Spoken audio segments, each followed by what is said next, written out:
America বলেন, গোটা বিশ্বে বলেন, নরের নোবেল কমিটিকে আমি অনুরোধ করে বলছি, আপনারা আসুন, আপনারা আসুন, এই বাংলার জমিনে আসুন। আমি একজন এই বাংলার জমিনের একজন নাগরিক।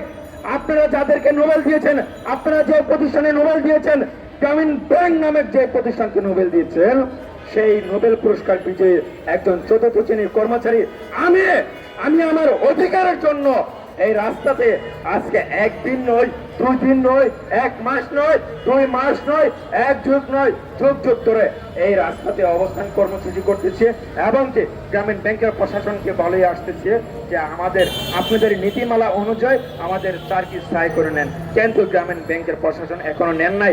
আপনারা আসুন, দেখুন যে একটা শান্তিতে যে প্রতিষ্ঠানকে আপনারা শান্তিতে নোবেল পুরস্কার দিয়েছেন, সে একটা নোবেল পুরস্কার বিজয়ী প্রতিষ্ঠানের একজন কর্মচারী কিভাবে এতদিন পর্যন্ত রাস্তায় থাকতে পারে, সেই জিনিসটা আমার মাথায় অন্তত পক্ষে ঢুকে না। আপনাদের বিবেকে যদি সাড়া দেয়, আপনারা আসুন, আয়সা দেখুন, আপনারা গ্রামীণ ব্যাংকের প্রশাসনকে জিজ্ঞাসা করুন যে আমরা যে দাবিগুলো জানাইছি, যে দাবিগুলো আজকে তুলে ধরছে, সেই দাবিগুলো যদি অযৌক্তিক হয় তাহলে আমাদেরকে বলে দেন, আমরা এই রাজপথ ছেড়ে চলে যাব। আমরা যে 19 বছর, 20 বছর, 25 বছর যাবৎ এই শ্রম দিয়েছে, সেই শ্রমের সময় আমরা চাই না, চাই না। আপনারা বলে দিন। আর যদি আমার দাবি যৌক্তিক হয়ে থাকে, আমার এখানে রাজপথে আসা যদি যৌক্তিক হয়ে থাকে, তাহলে আমরা যে আইন নিয়ে এসেছি, আমরা যে নীতি নিয়ে এসেছি, আমরা যে দাবি নিয়ে এসেছি, আমাদের দাবিগুলো অচিরেই এই নোবেল কমিটিকে বলবো, অচিরেই আপনি গ্রামীণ ব্যাংকের প্রশাসনকে বলে দেন, প্রফেসর ডক্টর মোহাম্মদ ইউনূস স্যারকে বলে দেন যে আমাদের দাবিগুলো যাতে মেনে নেওয়া হয়, অচিরেই যাতে মেনে নেওয়া হয়। যতদিন পর্যন্ত মেনে না নেওয়া হবে, ততদিন পর্যন্ত আমরা এই রাজপথে থাকবো, রাজপথে আছি, রাজপথে থাকবো। ইনশাল্লাহ আমরা রাজপথ ছাড়ছি না।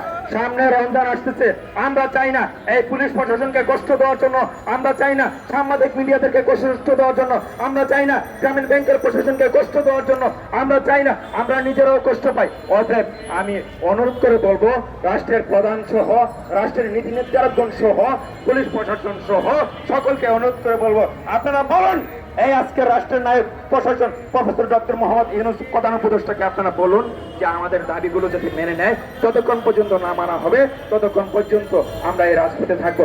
আপনারা একটা জিনিস খেয়াল করছেন কিনা আমি জানি না, গতকালকে আমরা সমভবনে ওখানে অবস্থান কর্মসূচি করেছিলাম।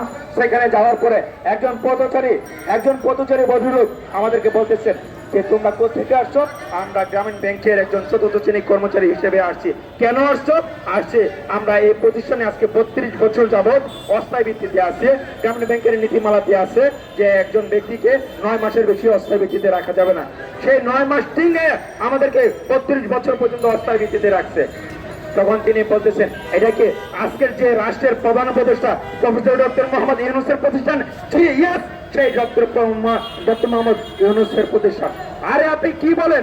আমার ছেলে ওই ভদ্রলোক বলতেছে আমার ছেলে সে 5 আগস্ট এই স্বাধীন বাংলাদেশ গড়ার জন্য রক্ত দিয়ে শহীদ হতেছিল। সেই শহীদের রক্তকে আজকে এইভাবে সেই শহীদ রক্ত দিয়ে আজকে প্রধান উপদেষ্টা প্রফেসর ডক্টর মোহাম্মদকে বাংলাদেশের গদিতে বসাইছিল কি এইভাবে রাস্তায় আসার জন্য? আরে আমার ছেলের জীবনটা বিদা হয়ে গেল।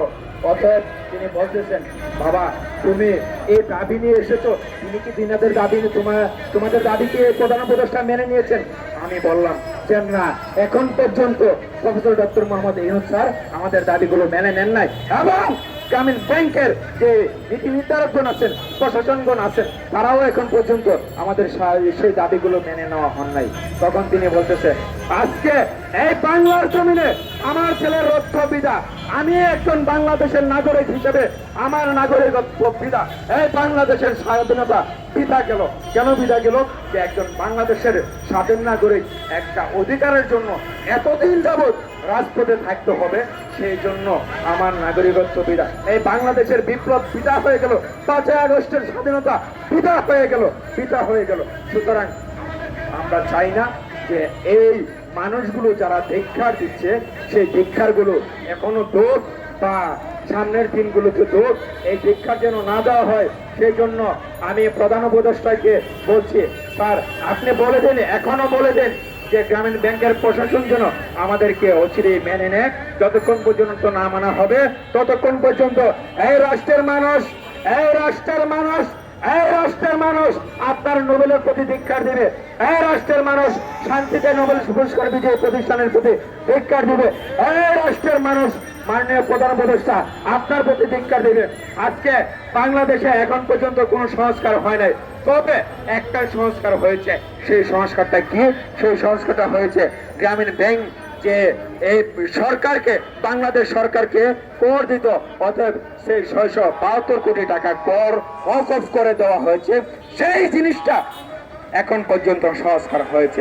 এছাড়া এই বাংলার জমিনের এখন পর্যন্ত আর কোনো সংস্কার হয় নাই, হয় নাই, হয় নাই, হয় নাই, এখন পর্যন্ত হয় নাই। সুতরাং আমি মাননীয় প্রধান উপদেষ্টাকে বলবো, আপনি যেভাবে গ্রামীণ ব্যাংকের 672 কোটি টাকা কর মওকুফ করে দিয়েছেন, ঠিক সেইভাবে এই বাংলার জমিনে আজও পর্যন্ত আপনার প্রতিষ্ঠানের চতুর্থ শ্রেণী কর্মচারী সহ যারা রাজপথে আছে তাদের দাবিগুলো অচিরেই মেনে নিন। মেনে নিলে কি হবে? আপনার সুনাম, আপনার ইজ্জত গোটা বিশ্বের দরবারে অটল থাকবে, অটল থাকবে। আজকে আপনার যে সুনামটুকু আছে, হয়তো কালকে আপনার সেই সুনামটুকু স্যার নাও থাকতে পারে। সুতরাং আমি আবারও অনুরোধ করে বলছি যে আমরা যে দাবি নিয়ে এসেছি, আপনি বলে দিন, আপনি বলে দিন গ্রামীণ ব্যাংকের প্রশাসনকে, যাতে আমাদের সেই দাবিগুলো অচিরেই মেনে নেয়, মেনে নেয়, মেনে নেয়। সেই বলে আমি আমার বক্তব্য এখানে শেষ করলাম। আমার নাম হচ্ছে মোহাম্মদ আশিকুল ইসলাম। আমি গ্রামীণ bank Comilla zone Barua area অফিসে নিয়োজিত আছি। করার কারণে আজকে মাসের 23 দিন হয়ে গেল আমরা